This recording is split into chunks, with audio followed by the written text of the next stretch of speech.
Welcome to Butterflies of Wisdom, everyone.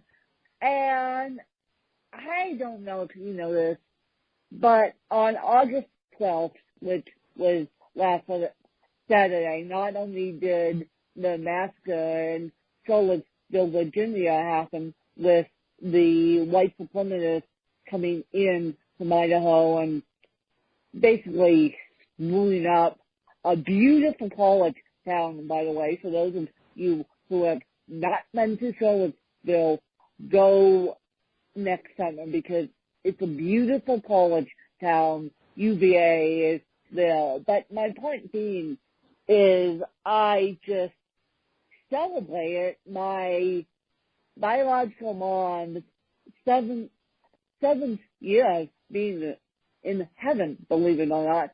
And so the reason why I bring that up is because Mel asked me that night, what do I want to see when I'm 50 and health-wise to me, and where do I want to be? So without further ado, I'm going to let Miss Mel take it away and start leading me on this little adventure. Fantastic. Hello, everybody. How you doing? This is Mel from Fit Love Strong and your humble co-host of Butterflies of Wisdom. All right, so I did pose a question to you, and we've divided it up into two parts. All right, so in the honor and loving memory of your mom, and I had asked you, I'd actually made a statement that there are 6 top things that I do now that help me stay in top shape at 53 better than I was at 33. And you've also taken it a step further in that there are some top things that you want to happen in your life by the time you are 50. Okay, so we're going to talk about both sides. Yeah. Right? Okay, so yeah. I've been very fortunate in my career to have reached an international level, and I've worked with everyone from post-cancer patients to Major League ball players, and I'm constantly, seeking knowledge as a student of my craft and of my life. So I'm very fortunate in that regard. Now, so let's start with your top couple of 2-3 things, Lynn. Where do you see yourself over the next 20 years? What trend or what direction are you going in? If you were to wake up tomorrow, who are you at 50? Journalism, big time. And the reason why I say that is because most people do not see the disabled for what they are. I mean, I was showing my stepsister, and yes, I keep saying my soon-to-be stepsister, but the way she introduced herself yesterday was, hi, I'm my stepsister, taking afterwards soon-to-be. So she is my stepsister, and that's the way she sees it. But my main point being is I was showing her the amazing technology called the exoskeleton, and of course she got totally thrilled by that because she had never seen technology like that. So my hope when I'm 50 or maybe even in my 40s is to see the exoskeleton become FDA approved, because right now it's not. And I think after that happens, it will be making major shifts in the way that people see science and technology. That's pretty awesome. Yeah, is it in its, obviously not in its infancy stage, but it's still prototypical stage? Are you kind of a part of that process as far as seeing what kind of improvements they can make on it? I mean, give me some idea of how old is this technology? How long is this prototype been around? This technology, I would say, has been around 3 years, okay. 4 years. Still pretty young. And the woman who I'm working under crowdfunded her own exo. If you guys Google Amanda Boxtel, Boxtal, and you'll see the whole story of how she crowdfunded exo. Wow. That's quite an ambition and vision on her part. And obviously, it's, if it does get FDA approved, can you imagine the millions of people that it would affect? Millions of lives could be more mobile, right? Absolutely. And right now, I'm looking at the confidence level that it would raise in an individual by simply because they could walk. Right now, move. we're looking. Right now, we're using it in a controlled environment. Right.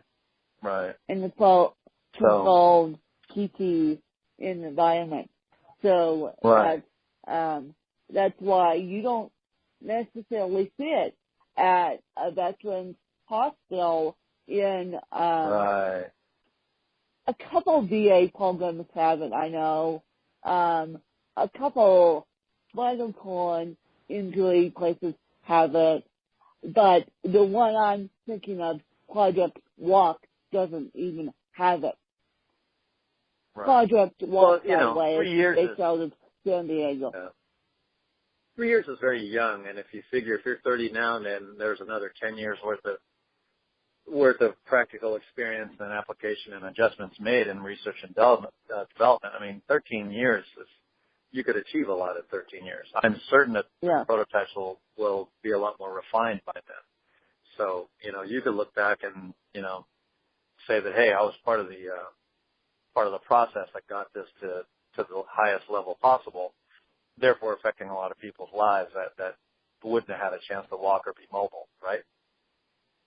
Well, that's true too. And so many people use it because they're paralyzed. Right. Yeah, I mean, there's so many things that able-bodied people take for granted, so to speak, right? I mean, I can tell you right now from personal experience, just from observation, my cousin and best friend, Arnie Zamora, who's a phenomenal freelance coach like me, had a stroke 2 Sundays ago. And here's a guy, same age as me, athlete all his life. As a matter of fact, when we were younger, he was a far better athlete than I was at a higher level. And he suffered a stroke 2 Sundays ago. And I walked in on the occupational therapy appointment he had at the hospital when I was visiting him. And just to see him be raised up by the therapist, assisted to stand up. And then it was everything for him to just stand there. And as he was instructed to move his left leg, he couldn't do it. He was leaning more on his right to get leverage to move the left. No, the damage, big time. Yeah, so the damage. So the first thought in my mind was like, oh my God, we take that for granted. Here's a guy two Sundays ago was able-bodied, so to speak, and walking around and directing and happy and jovial and confident, and then in an instant his life changed. Right? Yeah. So and the ekso will improve nerve damage. We have a woman who's in her 80s with Parkinson's, and she comes after I do, does not use the ekso, but uses the Galileo tilt table. And I have seen improvements just in the way she cannot speak, so I don't know but just in the way she holds her head up. So, as I said, the Galileo tilt table is a disabled version of the power plate, you guys. So, for those of you who know what a power plate is gentle stimulation. And so the Galileo tilt table is the disabled version of that.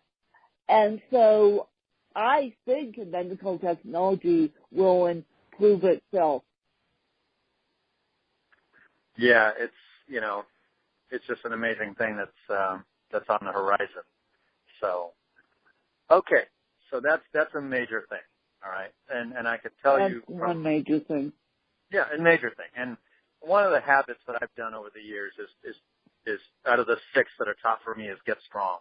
So regardless if you're able-bodied or not, if you will, there's no reason why you cannot get strong. Physically, get yourself geared, mentally strong, all that stuff. That's so important because it's a natural progression as we age and as we do more things.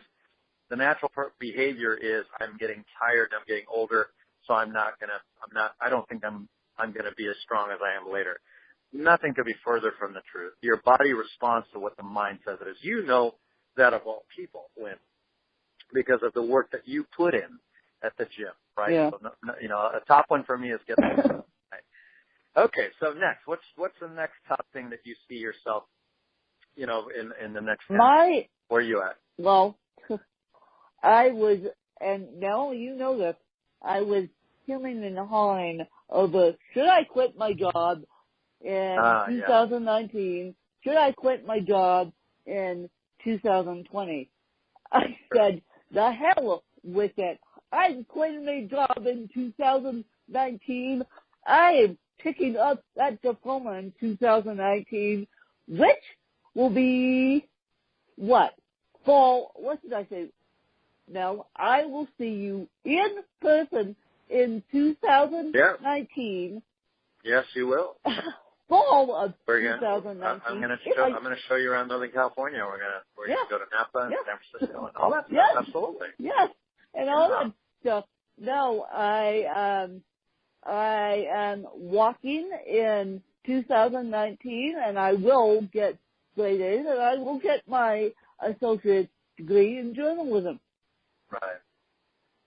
It's taking action to get those steps. It's one thing to have intention. It's one thing to have vision. But you've got to take action, and you're obviously doing that. So, whether or not you get there really is not something you can control, but what you can control are the actions that you take every day in the direction you keep going.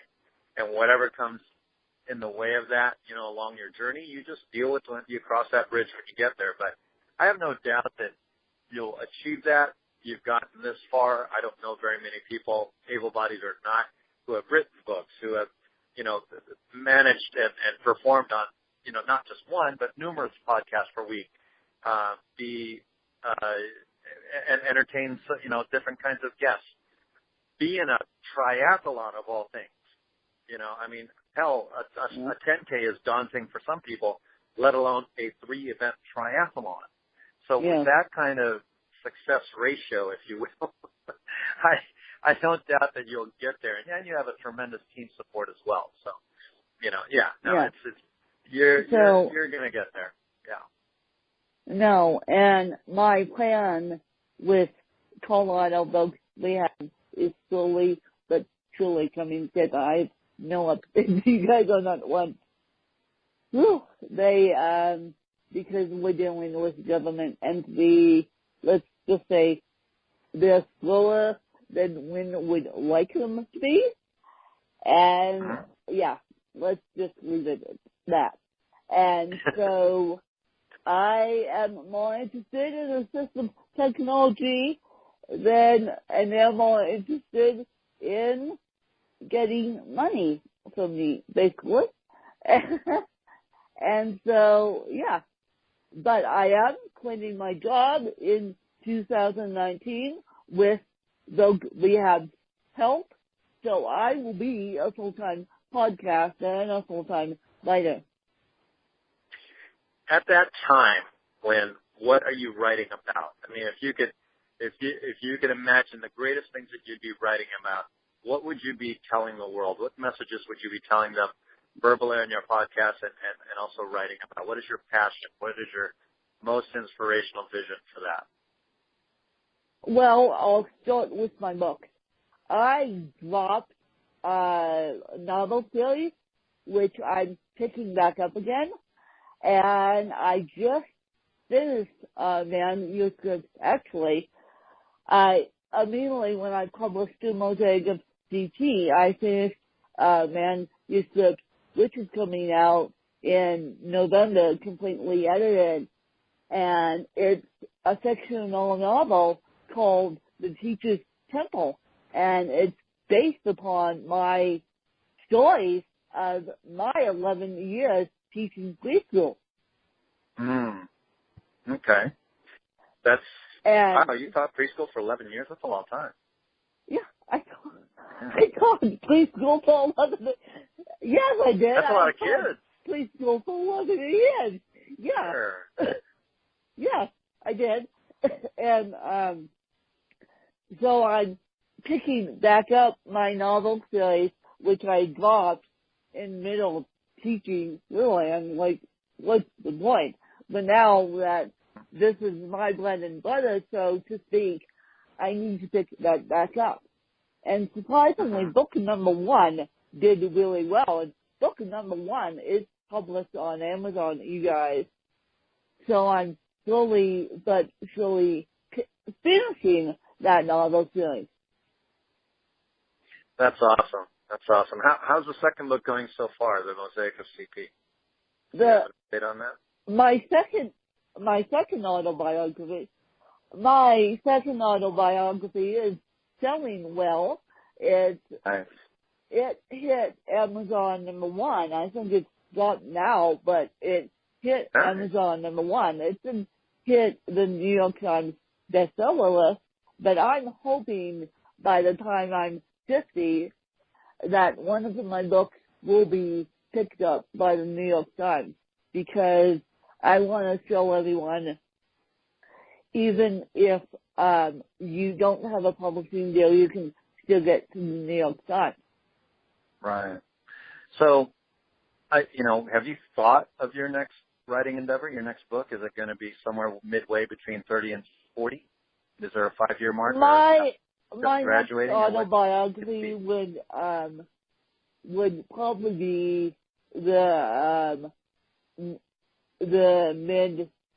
probably be when I'm 45, if I can have enough drinks to not do a screw up on my autobiography. Right. Which, when I say screw up on my autobiography, it's very hard for me to write in general, because I use Shay, and then my poor editor has to put up with the consciousness issues, and then it's very hard for me to write about CP.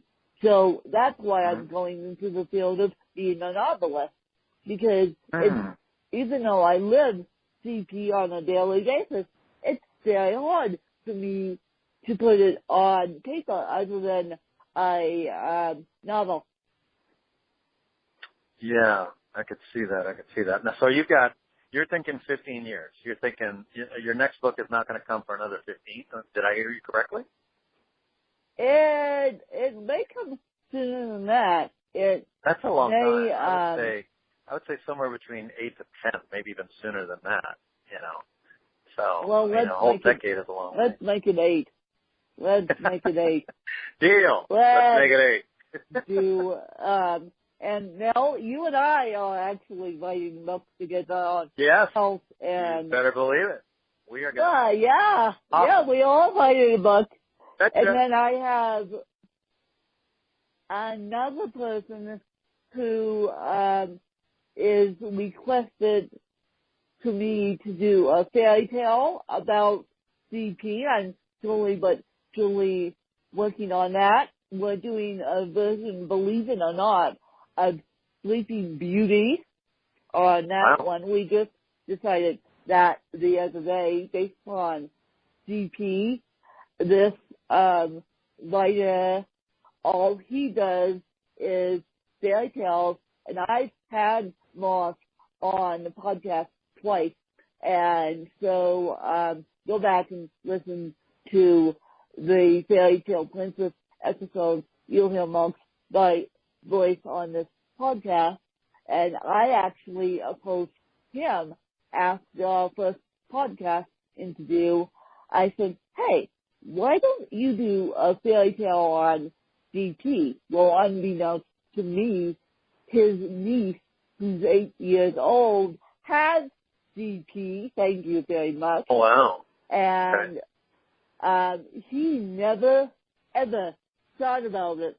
And his brother and sister-in-law want to get the word out as much as I do and as much as he does, but he never thought about that. So I'm consulting on that book as well. I've just been approached by another young woman in her 30s who I've also had on the podcast, who has herpes, believe it or not. And she does a podcast called Life with Herpes by Alexandra. And I said, hey, do you want to write a book about this?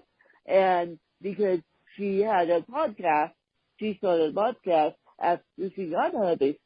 And she goes, yeah, I do, but I don't know how to do it. And so I said I would help you, and so that's what I'm doing. So basically, not only am I doing my own work, I'm consulting on other people's work, which I don't mind. That's pretty awesome. You know, I mean, collaboration is a beautiful thing when you have great chemistry with somebody else and you guys can meet in the middle to do that. I predict our book is very intriguing, very interesting, and I think it's going to add it's going to add some massive value to a pretty specific yet wide audience, you know?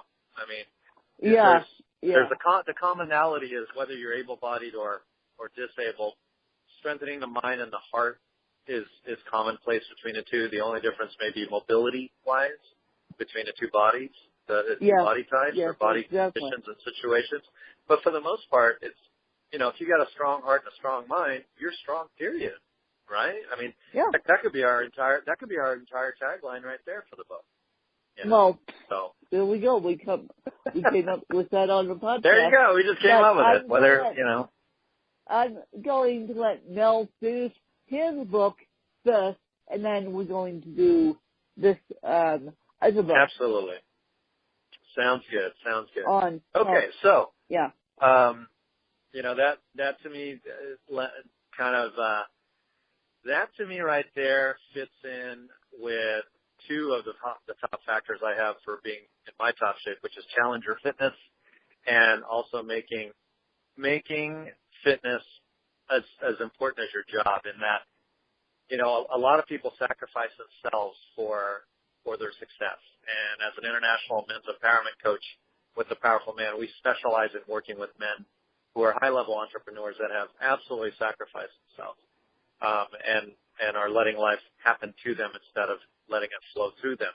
And challenger fitness to me is, if you're doing the same thing over and over and over, and if you don't break a pattern and introduce something new that challenges you mentally, physically, and emotionally, you cannot stimulate change. So in regards to you've done that you decided after 11 years of preschool teaching, which I'm sure was something you loved doing.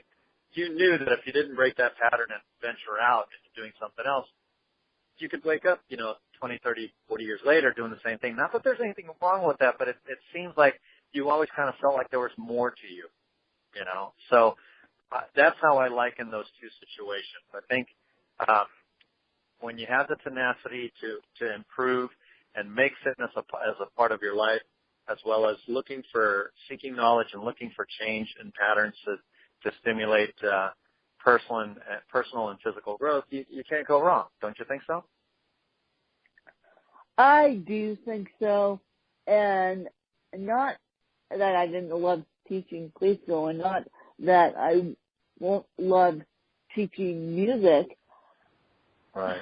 I just have to, and this is one of the things I really want to work on, and I'm also collaborating with a person, and I am collaborating with a person on, believe it or not, real estate investments, and I hope that and I'll put more information in the show notes, you guys. I hope it eventually works out, and I just hope that you guys, he's doing more of the work than I am. I'm just recruiting the aspect of it.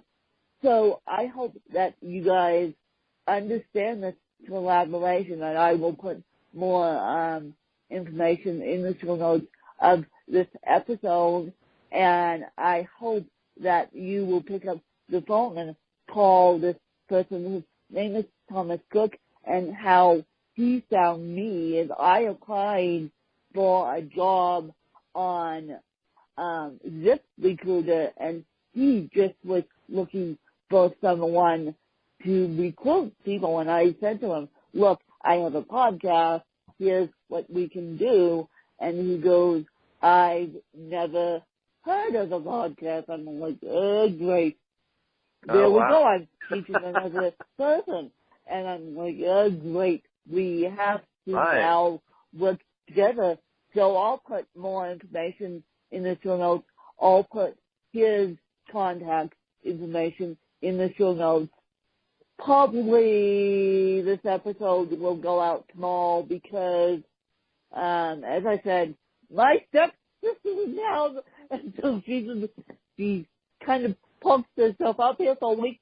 And if she was around today, I would bring her on the podcast.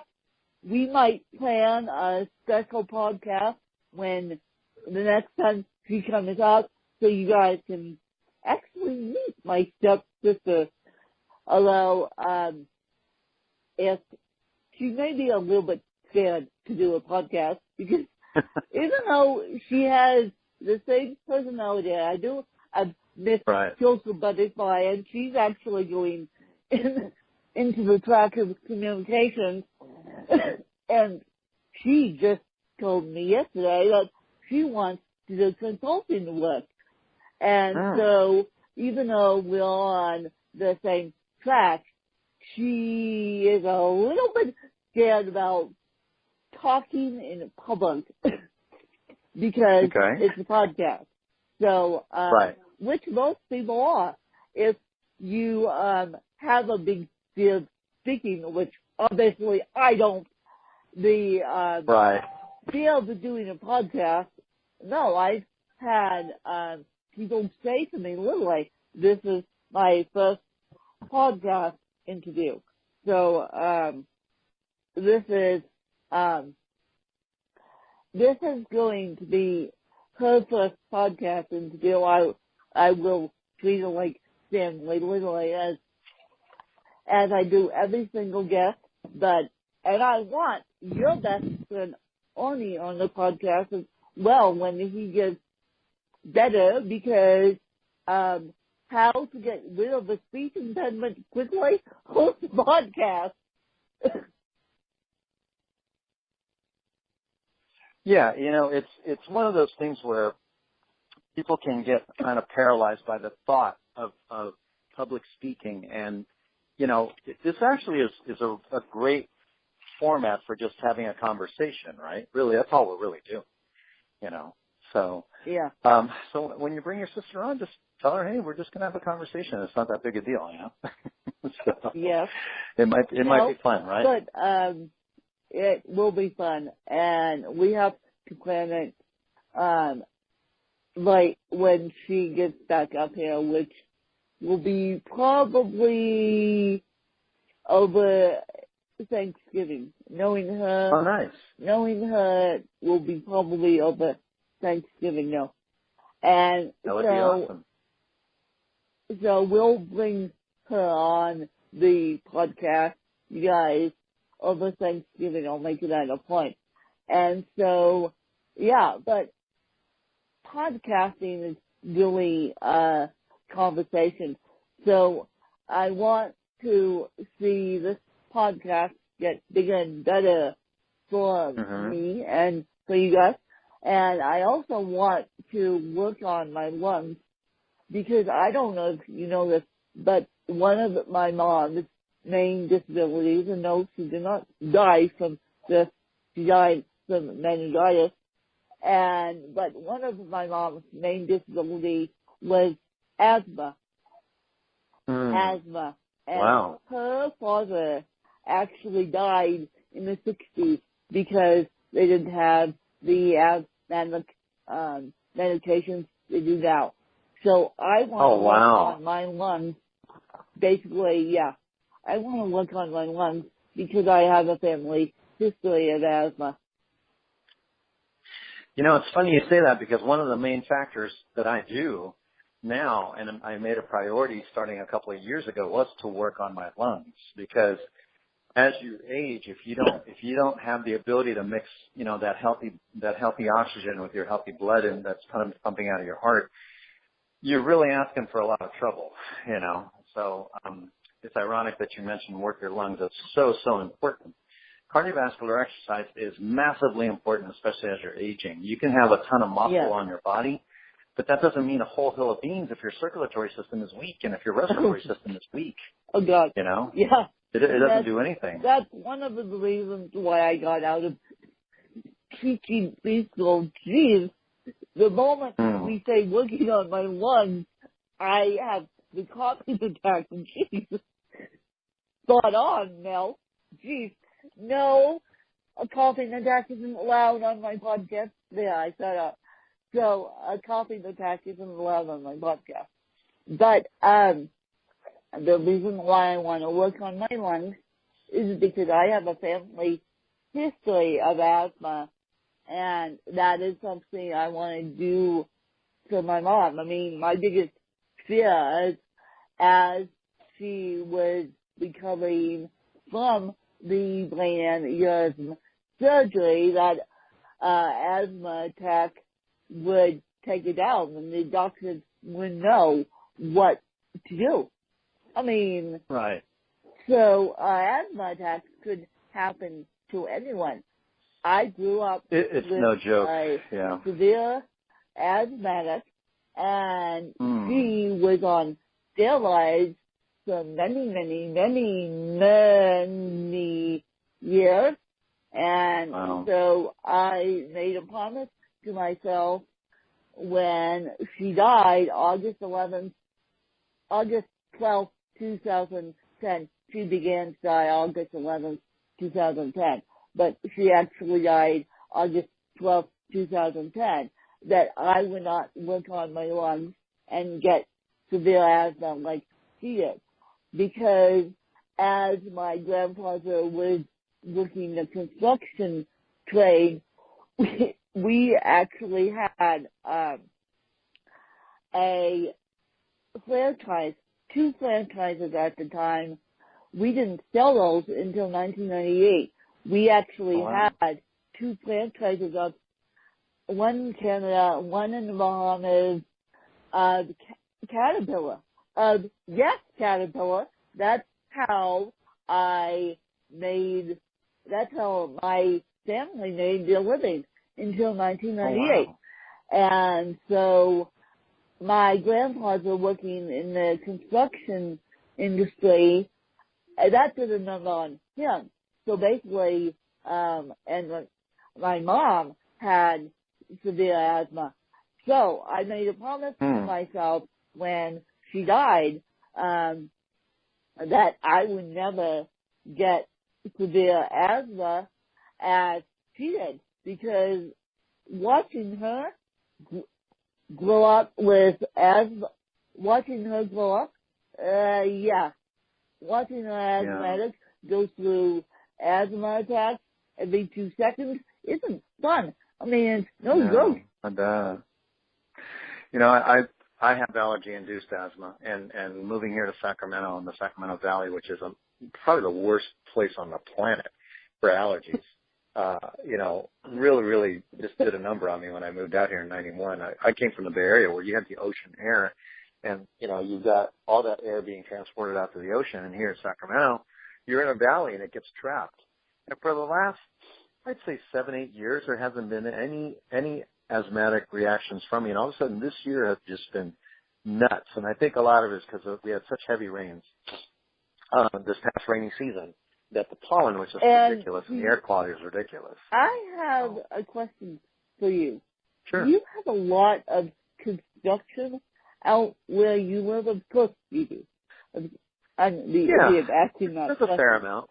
Because it's more residential than it is than commercial, but yeah, there is. But I'm realizing that may contribute to your asthma, because when they were building a house down the street from me, actually across the street from me, I noticed my lungs were acting up more than they did because of the dust of the dust primarily. I mean, just the kick up of dust and dirt, you know, and uprooting a lot of plants, and and weed and Yeah. stuff off the ground, sure, that's going to do it. You know, coupled with the exhaust fumes of certain machines that they're using, absolutely. I remember late 90s, about 97, 98, I woke up from a dead sleep with an asthmatic reaction. From a dead sleep, I started having an asthma attack. Yeah. And the person that I was seeing at the time, you know, rushed me to the emergency room. And, you know, I had an albuterol treatment right then and there. And it's no joke. I mean, you know, the breathing of all things, people. You know, we take it for granted, right? But when that's shut off or constricted badly, your entire world freezes. There's nothing you can do, you know. So, absolutely, yeah. Asthma is nothing to sneeze at it. Right? It's nothing to take lightly. To sneeze at. No, right. And I decided that's why I've decided to exit preschool and teach music for one more year and then be a freelance writer. And no, I won't be a homebody. I won't work alone. I will collaborate with people as much as I can. And I'm so excited to be traveling again in 2019. And when we're stuck in fall out here, you get to see beautiful pictures of the Golden Gate Bridge. That is when I get straight A's, you get to see beautiful pictures of the Golden Gate Bridge, and I'm sure Mel will be taking those pictures of me standing in front of the Golden Gate Bridge going in. And well, we're going to be doing a lot more than just standing there. We'll walk it. We'll go all the way across the bridge. Yeah, exactly. Exactly. It's fun. And so, And so it's going to be this year when I walk, it's going to be interesting because I didn't even go to my original college graduation. I got the diploma 4 days after my mom died. Yeah, 4 days after my mom died. So there was no way I was going to walk.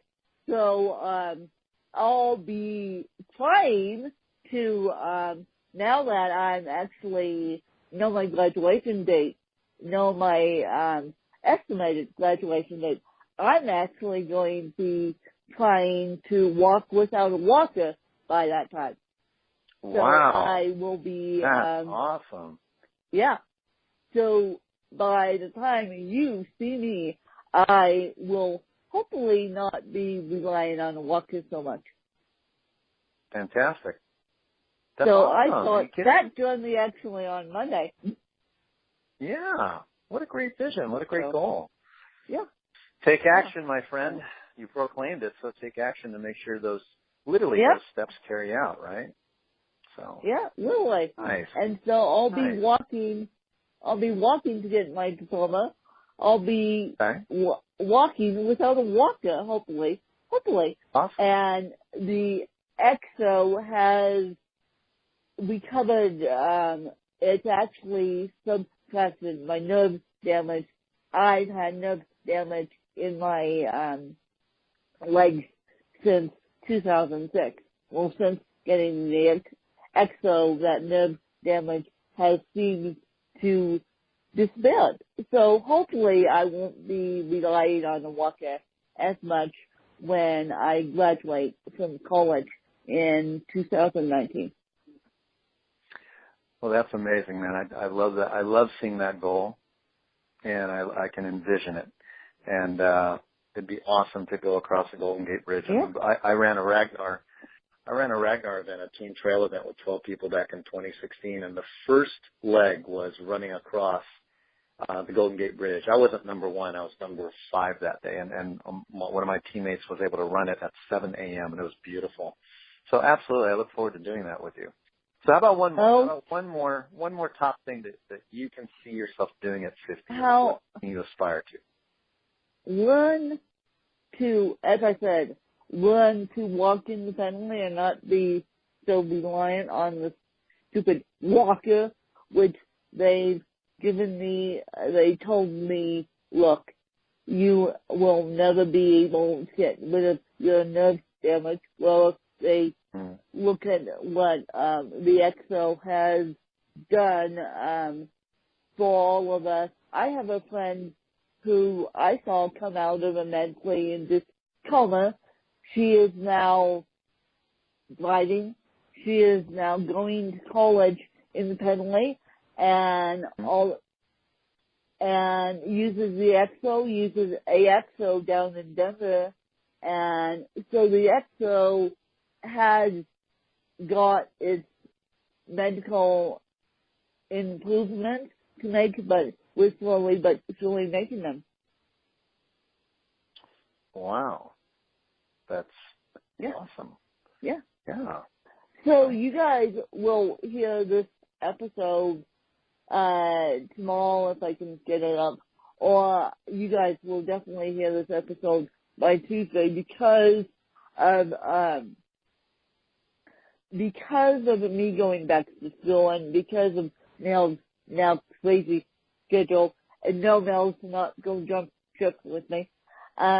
We have decided, well, I have decided only to produce this podcast twice a week, which will be Tuesday and Thursday. So you guys may not hear it until next Tuesday, but I wanted to end with this to the teachers out there who are going back to school, whether it be in California or Colorado or wherever you guys may be. Good luck. Don't make the kids tackle you guys too hard. I mean, I know a lot of teachers, including myself, are making transitions in their own teaching career this year. And so good luck. Don't be so hard on the kids, but don't let the kids reign over you. That's the worst. Please, please, please, please, please, please. Now, what do you want to say to all the teachers out there as we go back to school? You know, first and foremost, thank you for all the teachers out there that are teaching the kids to become better people every day. You know, our future literally depends on it. And from your own welfare and wellness, take care of yourself, challenge your fitness, take care of your mind, body, and heart, invest in yourself as well because you're constantly giving out every ounce of yourself as you're teaching every day. So it's always important to replenish your own tank, right? Your emotional, mental, and physical tank. So my message to all of you teachers, aside from a million thanks to you for being such, kind-hearted people doing what you do, take care of yourself, challenge yourself to be better every day so that you become more creative and you don't become stagnant in your life. You know what I mean? Make sure that you're doing the things that improve you as well, and have things outside of teaching that challenge you and stimulate your own personal growth. That's my message right there. Well, thank you. Coming from a health coach and yes, Mel will be helping me more with my health, and so will everyone else once I get out of the teaching field. You guys know how tough the teaching field is. Mel knows how tough the personal training field is, but it's a heck of a lot easier than teaching, just as long as we keep our mind and bodies and souls in good shape, we'll be perfectly fine. But if we don't, our bodies will begin to attack us, and that's not a good thing. So until next week, you guys won't be hearing from me until next Tuesday. I have a couple podcast interviews tomorrow, but you guys won't be hearing from me until next Tuesday, because this podcast won't come out until Tuesdays and Thursdays. So enjoy, and please don't get stressed out. Stress is not a good thing. And Mel, how would you like to close out this episode? Well, I'll tell you what, strengthen your heart, your mind, and your body. Treat yourself like a high-performance machine because you are running the Daytona 500 every day, and that's your life. Make sure you fuel yourself properly. Make sure you have an exercise outlet to get rid of all that stress, and don't let it stick into your body as a source of inflammation as you get older. and just be kind to yourself, love yourself, connect with yourself, and have a really, really great relationship with yourself. That's for everybody. Teachers, able-bodied, non-able-bodied people, whatever. It doesn't matter. If you're still walking on this earth, take good care of your body and treat yourself like a high-performance machine. That's my message today. Exactly. And we want to thank you guys for sharing this podcast out and making our community better at Butterflies of Wisdom, although it's just primarily me doing it. And we just hope that you guys continue to share these podcast episodes out with people that need them to make our community better. Thanks to you guys. Thank you. Take care, guys.